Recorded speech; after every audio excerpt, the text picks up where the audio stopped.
అందరికీ నమస్కారం. Thank you so much for coming. First of all happiest మూమెంట్ని share చేసుకోవడానికి మేము తెలంగాణలో ఫస్ట్ టైం మేము ముందుకు వచ్చాము. మీ అందరి ఆశీర్వాదంతో, తెలంగాణ ప్రజల ఆశీర్వాదం, ఆంధ్ర ప్రజల ఆశీర్వాదం, తెలుగు వారి ఆశీర్వాదంతో పవన్ కళ్యాణ్ గారు డిప్యూటీ సీఎంగా రావడం మనకు చాలా సంతోషాన్ని ఇచ్చింది. అంటే ఇది ఒక 15 సంవత్సరాల కళ అందరికీ.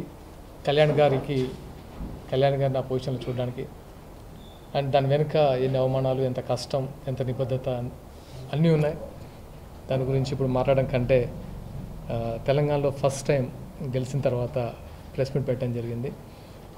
And first of all thanks to ఇక్కడున్న రాష్ట్ర నాయకులకి, జన సైనికులకి అండ్ కార్యకర్తలకి. వీళ్ళందరూ వెళ్ళి ఆంధ్రాలో ఎవరికి వారు సొంతంగా ప్రచారం చేసి గెలుపులో భాగస్వామ్యం అయ్యారు. అందరికీ మరొకసారి అభినందనలు, కృతజ్ఞతలు తెలుపుకుంటున్నాను. అండ్ దాంతోపాటు ఫస్ట్ టైం కళ్యాణ్ గారు డిప్యూటీ సీఎం అయ్యాక అధికారికంగా కొండగట్టుకు రావడం జరుగుతుంది. అండ్ రేపు మార్నింగ్ మాదాపూర్ ఇంటి నుంచి 7 to 7:30 మధ్యలో బయలుదేరి కొండగట్టు రీచ్ అవుతారు, 11 o'clock మధ్యలో.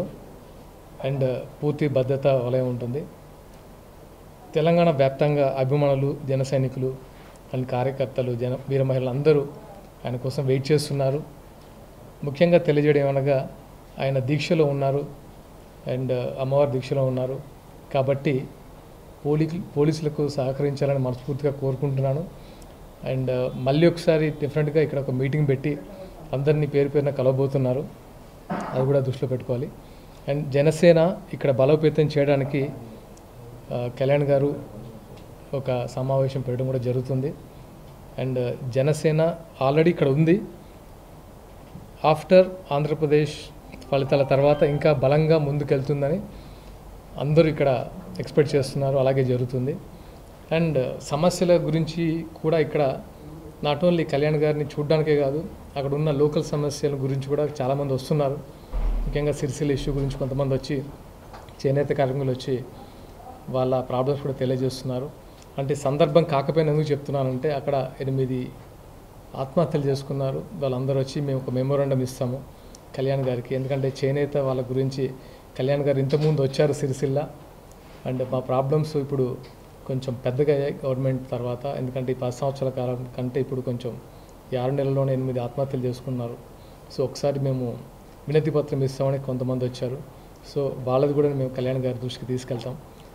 అంటే సంతోషం కాదు, సమస్యలు కూడా చెప్పుకోవడానికి చాలామంది ఉన్నారు కళ్యాణ్ గారితో షేర్ చేసుకోవడానికి.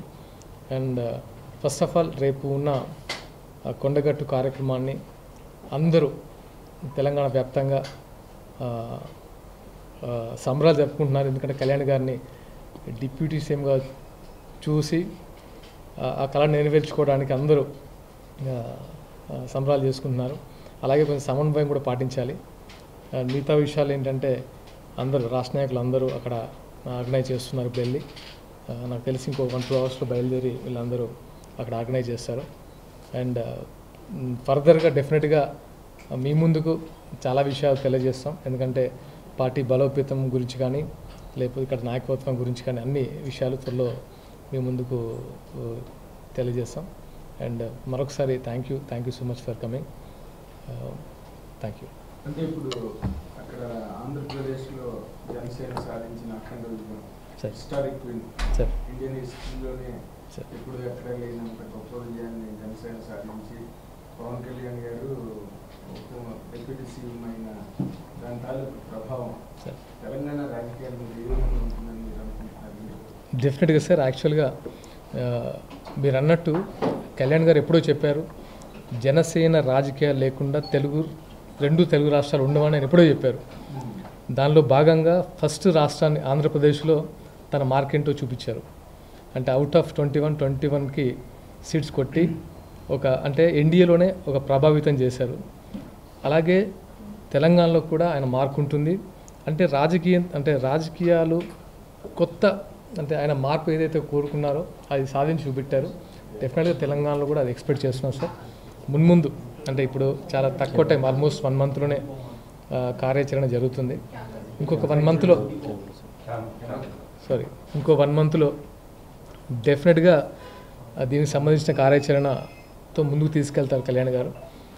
క్యాడర్ కూడా చాలా ఎక్స్పెక్ట్ చేస్తున్నారు. నాట్ ఓన్లీ దట్, తెలంగాణ వ్యాప్తంగా నాకు ఫోన్స్ వస్తున్నాయి, అంటే జాయినింగ్స్ అవ్వడానికి కానీ, అంటే జనసేన విజయం ఏదైతే ఉందో అది తెలుగు రాష్ట్రాలను కాదు, ఆల్మోస్ట్ టోటల్ భారతదేశంలో ఒక ప్రభావం చూపింది కళ్యాణ్ గారి రాజకీయ మార్క్. అండ్ ఆ హోప్తోనే తెలంగాణలో కూడా ఇలాంటి నాయకుడు కావాలి, ఇలాంటి నాయకత్వం మాకు కావాలని చాలామంది ఎక్స్పెక్ట్ చేస్తున్నారు. దానికి తగినట్టుగానే కార్యాచరణ ఉంటుంది. మున్ముందు డెఫినెట్గా జనసేన చాలా బలంగా తెలంగాణలో పార్టిసిపేట్ చేస్తుంది.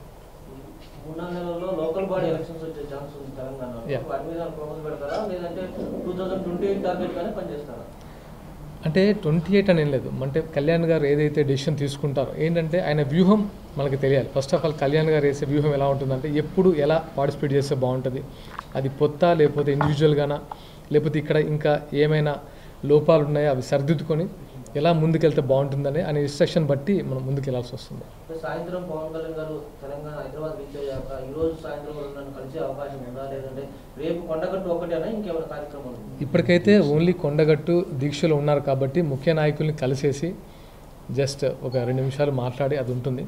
అంటే మిగతా కార్యాచరణ ఆయన ఆల్మోస్ట్ ఒక వితిన్ ఏ వీక్, అంటే ఈ దీక్ష అయిపోయిన తర్వాత అందరినీ జిల్లాల వారీగా కలిసే యోచన ఉంది. అది కూడా సర్క్యులర్ రిలీజ్ చేశారు. దాన్ని బట్టి ఆయన ఒక డెసిషన్ తీసుకొని ముందుకెళ్తారు. అంటే ఇప్పుడు ఈ తర్వాత తెలంగాణలో జాయినింగ్స్ బాగా ముమ్మరంగా ఉన్నాయండి. ఉన్నాయి సార్ చాలా. అంటే ఎప్పుడైతే అంటే ఒక ఆంధ్ర ఫలితాలు చూసిన తర్వాతనే వెంటనే ఎప్పుడు రానన్ని కాల్స్, ఎప్పుడు రానన్ని అపాయింట్మెంట్స్ వచ్చాయి.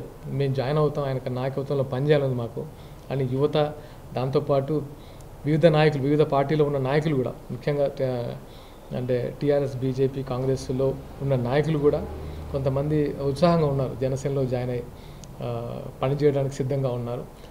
దానికి ఏంటంటే మాకంటూ ఒక లిమిటేషన్స్ ఉంటాయి. అవి ఒక కార్యాచరణ తర్వాత, అంటే అధ్యక్షులు మాట్లాడిన తర్వాత మిగతా కార్యక్రమాలు ముందుకు తీసుకెళ్తారు. మీకు వచ్చిన కాల్స్లో ఏ పార్టీకి సంబంధించిన నాయకులు ఎక్కువ ఉన్నాయండి?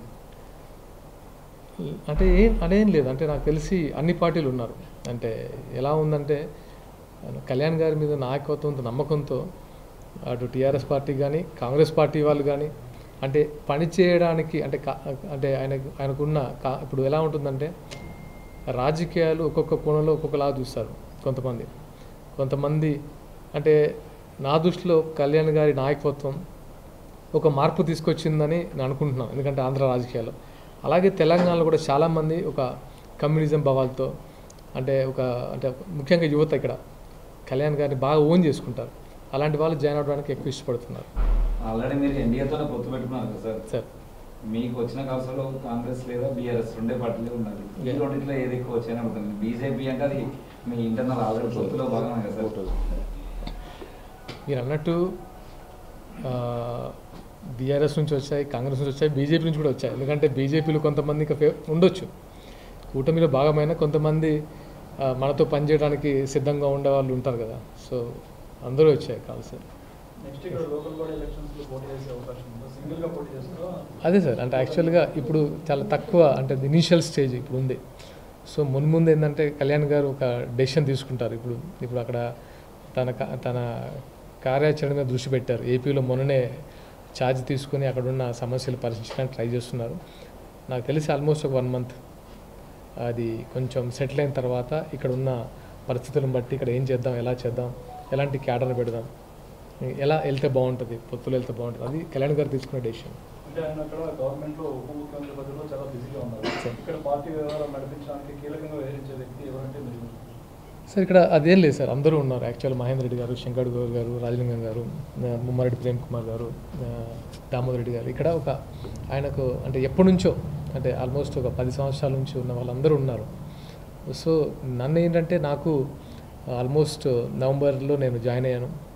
ఆయనతో ఎప్పటి నుంచో జర్నీ ఉన్నా, పార్టీలో మాత్రం ఒక నవంబర్లో నేను జాయిన్ అయ్యాను. నాకు తెలంగాణ ప్రచార కార్యదర్శి పదవి ఇచ్చారు. అంటే ఈ దీనిలో భాగంగా ఏంటంటే జనసేన సిద్ధాంతాలు కానీ, జనసేన భావజాలను కానీ, అంటే ఒక ఇవన్నీ నేను ప్రజల్లోకి తీసుకెళ్ళడమే నా బాధ్యత. నాకు ఒక బరువైన బాధ్యత అని పెట్టారు. నన్ను నమ్మి పెట్టినందుకు దీన్ని 100% చేయాలని నేను నిర్ణయించుకున్నాను.